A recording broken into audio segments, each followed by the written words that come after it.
Hi folks, just a quick video about making double-sided counters, which are particularly useful for one or two of my games, not least the Assault on Vimy Ridge game, which is due out around about the time I'm making this video, of course. So here's the counter sheet, or what is a fairly late draft of the counter sheet. I don't think it will change much from here for that game. So as ever, it's the last page in the book. So you can remove that, or you can download it from boardgamegeek.com once it's up there in the files section, which it should be shortly after the book's published. And as I have done before, what I've done is print this out onto an A4 label. So you can see here it's actually a label, which is, you know, a really easy way of doing these counters, but it's just as effective to print them out onto plain A4 and then use a kind of standard PVA, you know, sort of white paper glue, nice and thin on the card, and stick it to that. I've got a piece of card here, which is, I guess, I don't know, it might be 2 millimeters thick, something like that, maybe 1 to 2 millimeters thick.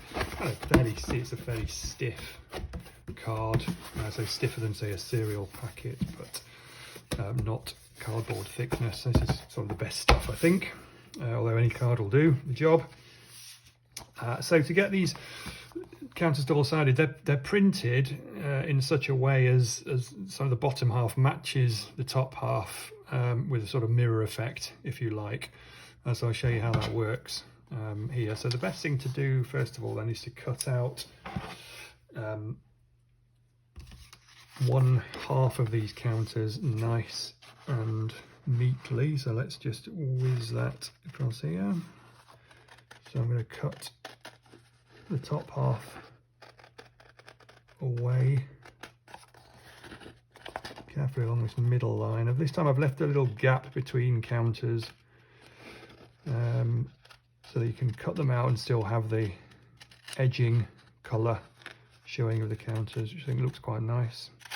So take that across there. This is the sort of one side. So what I mean by this double-sided is that, you know, if you bring that one over like that and stick it on the back, you find that, you know, all these things become double-sided, with the unpinned, in this case, side at the top, and this reddened pinned side of the unit counters on the bottom. And for things like the smoke and the order counter, you know, the double-sided doesn't really matter. Perfectly workable single-sided, but the double-sided just means, you know, if you're keeping them in a container or something and they bounce around, then you've got them double-sided. It's just easier, isn't it?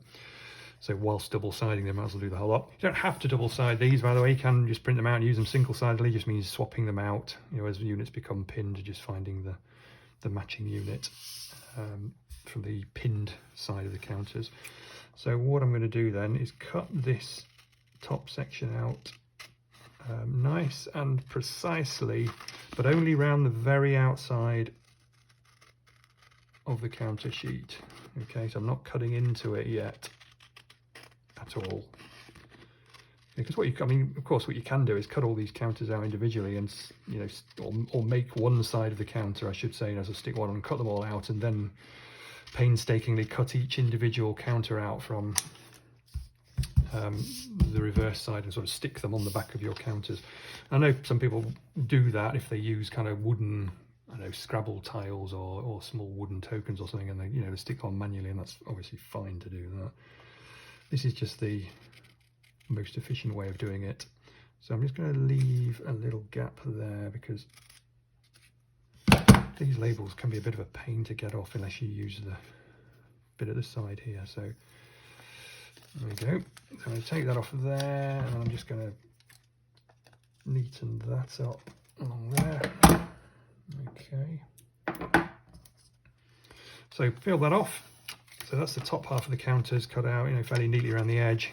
And I'm just going to stick that anywhere on here, and it doesn't really matter, but I tend to leave a bit of a gap at the edge just to make it slightly easier to cut out. So let's stick that on there like that. So hopefully you can see that nicely stuck on there. Okay. And of course, the good thing about these labels is they're instantly more effectively instantly dry, aren't they? So ready to cut. All right, so the next thing you need to do then is to cut out the other side of the counters.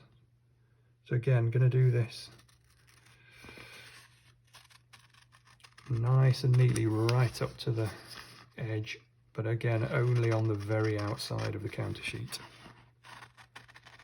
Okay, so this one comes out, you know, exactly the same size and shape as the first one there.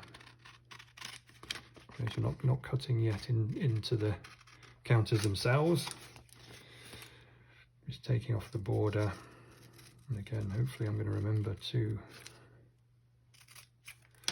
leave a little flag there just to get the backing off. Otherwise you're picking away at these corners and they're not always easy to find. Okay, so we've got that. So what we've got to do then is cut out the main bit here, and again do this nice and carefully. Decent pair of scissors or a very sharp craft knife.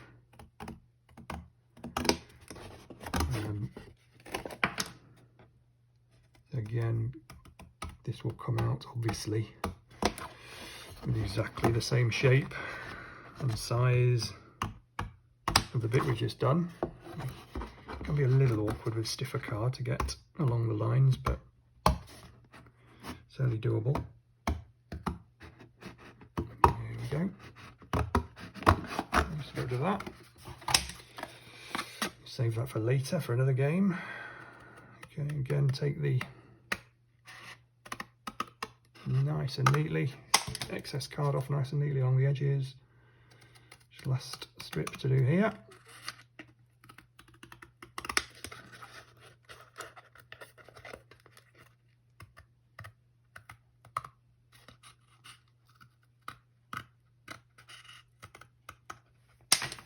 Okay, there we are. So now you can see we've got the first set on a piece of card, which is exactly the same shape, size as that one. So what we need to do now is just make sure we keep them the right way up, of course. Just turn that over, so still facing, you know, upwards. And then we can take this off here. I'm just going to get rid of that excess. It's gone. And then just one final double check. Okay, so we're getting this. So you can see here that, you know, when I turn that around like that, rifle A will be on the back of rifle A and rifle B will on the back of rifle B and so on. The orders counter will be on the back of the orders counter. So now probably the most important bit is just getting this stuck on here as neatly and as straight as possible. It's a bit like putting one of those screen protectors on your phone, isn't it? I feel like you've only got the one chance to get it right. So let's see if I can do that here. Oops. Sure, it's easier than I'm making it look.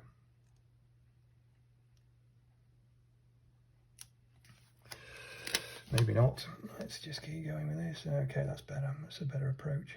So we get that on there. Bring that down. Oops. Okay, now if I can do this, anyone can do it, because this is not a skill that I'm particularly proficient in, as you can see. So let's get that stuck on there. It's looking better. Okay, and let's bring that around across there. And I think we're going to say that will probably do. So nearly got a crease in it, but didn't. That's looking all right. It's probably not perfect, but you know, it's going to do the trick. Okay, and then what we find then is when we cut these up, I'll cut a strip off the end here.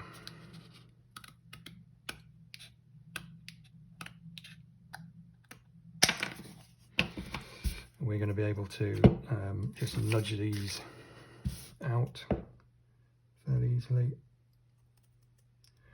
You might want to clip the corners, it's up to you, your individual tastes, either with a official corner clipper or a pair of nail clippers. Tends to work equally as well. So there we've got, for example, a couple of German rifle units there and a German MG, and then we've got a our MG F team and our rifle L squad. And you see if I flick that over, then I've got the L squad on its pin side, and similarly there I've got the F team on its pin side, and these rifles become pinned on their red side, and this MG is a red MG pinned. And that's what, you know, you've got the smoke on the back of the smoke and the orders counter and the sergeant there, you know, It's on the back of the Sergeant. So as you cut them out, you end up with a nice set of double-sided counters. And that is how you do that. Thanks.